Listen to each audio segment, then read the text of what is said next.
Las fiestas de la Navidad se van terminando, estas fiestas mundanas de materialismo, de consumismo, pero en la Iglesia seguimos contemplando el misterio del nacimiento del Hijo de Dios, del Verbo eterno hecho carne.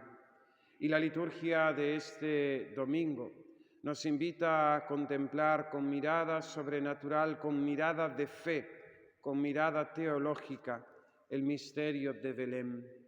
Ese niño, hijo de María, no es cualquier niño, es el Verbo eterno, el Hijo de Dios, que estaba desde siempre junto a Dios y por el cual fueron hechas todas las cosas. Ese niño que contemplamos en Belén es el Verbo eterno del Padre. Y por tanto, en el misterio de Belén, en el misterio de este niño, conocemos, se nos da a revelar el misterio de Dios, que es Padre, Hijo y Espíritu Santo. Conocemos el misterio de quién es Dios, Dios Trinidad de personas, un solo Dios, tres personas distintas. Misterio de fe que solamente podemos conocer por medio de la revelación. Misterio de fe que exige de nosotros el sometimiento de nuestra inteligencia y de nuestra voluntad ante esta verdad revelada por Dios mismo en su Verbo eterno, Jesucristo nuestro Señor. Y por tanto, ante el niño de Belén tenemos el conocimiento del Dios verdadero. No podemos ser ateos porque Dios se ha manifestado, se ha revelado.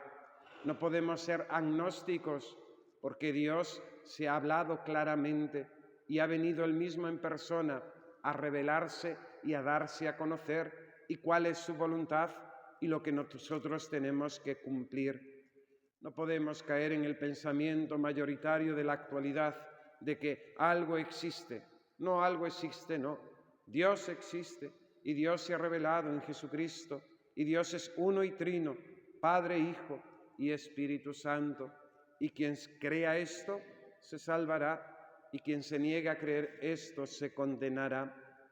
Misterio de la Trinidad, misterio de Dios, revelado en este niño de Belén, que choca frontalmente también con esta mentalidad actual de relativismo, donde incluso parece ser que todas las religiones salvan, que todas las religiones son lo mismo y que todos los dioses son los mismos, aunque le llamamos con distinto nombre. Nada de eso. Solamente Jesucristo es Dios verdadero. Solamente en Jesucristo los hombres tenemos salvación y solamente aquellos que creen en Jesucristo pueden llegar a ser hijos de Dios. A cuantos creen en Él se les dio el poder de ser hijos de Dios. Todas las otras religiones son falsas y aunque tengan elementos que podamos decir buenos o verdaderos, son incompletas mientras no acepten a Jesucristo como el Verbo hecho carne, como el Verbo de Dios que ha venido al mundo a traernos la salvación. En el niño de Belén descubrimos también este Dios que no nos deja indiferentes. Y ante la actualidad, ante esa actitud general de indiferentismo, si Dios existe o no existe, me da igual, yo no quiero que interfiera en mi vida y yo soy el propio Dios de mi vida. Tentación primera de nuestros padres en el paraíso y tentación continua en la historia de la humanidad, de rechazo de Dios, de construir un mundo al margen de Dios, de gobernar nuestra propia vida al margen de Dios, sin reconocernos criaturas totalmente dependientes de Él. Ante este niño de Belén, nosotros tenemos que tomar una decisión. Hemos de usar de nuestra libertad, o acogerlo o rechazarlo. Hemos escuchado en este Evangelio cómo Jesucristo, siendo la luz y la vida de los hombres, fue rechazado por las tinieblas. Los suyos no le recibieron. Vino a su casa y los de su propia casa no le quisieron acoger. Nosotros estamos llamados a acoger a este Dios que se ha hecho hombre por nosotros y por nuestra salvación, como confesamos en el credo. Y ante el misterio de este niño, de este Dios que se ha hecho hombre por nosotros, no podemos quedar indiferentes. Fijaos que con ningún personaje de la historia acontece con lo mismo que pasa con Jesucristo. Es cierto que los hombres, pues llevados por las pasiones, los enamoramientos, la fascinación, pueden seguir a uno u otro líder, a una u otra persona famosa, a una u otra persona que crea influencia en la sociedad, pero todo eso se acaba terminando. Nadie da la vida por Alejandro Magno, nadie da la vida por Platón ni por Aristóteles, nadie entrega la vida por un líder político. Y en cambio, durante 2000 años de historia, hombres de toda clase y de condición, de toda raza, han entregado su vida por Jesucristo. Porque Jesucristo no está muerto.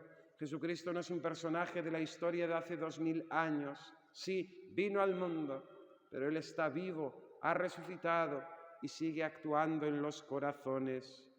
A nosotros nos toca acoger ahora la palabra hecha carne y que acampe también en nuestra alma, en nuestro corazón, en nuestra inteligencia, que mueva nuestra voluntad.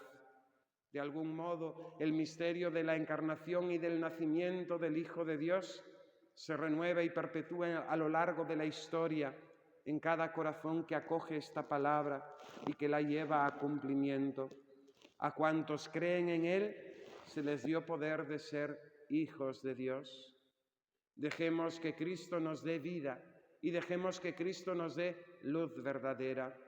El mundo no puede ofrecernos vida eterna ni vida verdadera. El mundo vive en las tinieblas y no puede ofrecernos luz.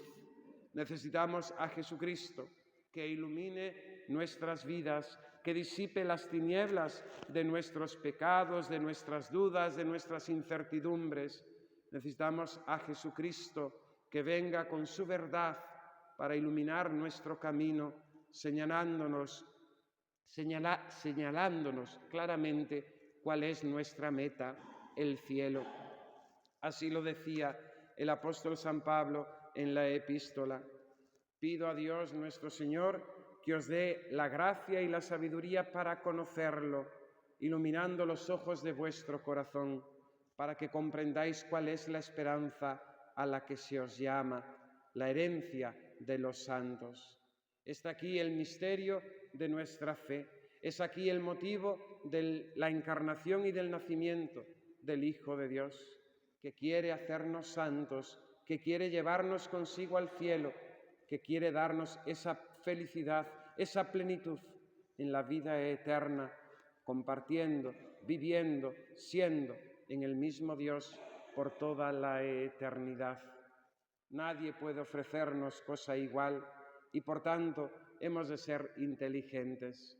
Amemos a Jesucristo, creamos en Él, esperemos en Él y tendremos vida eterna, vida abundante.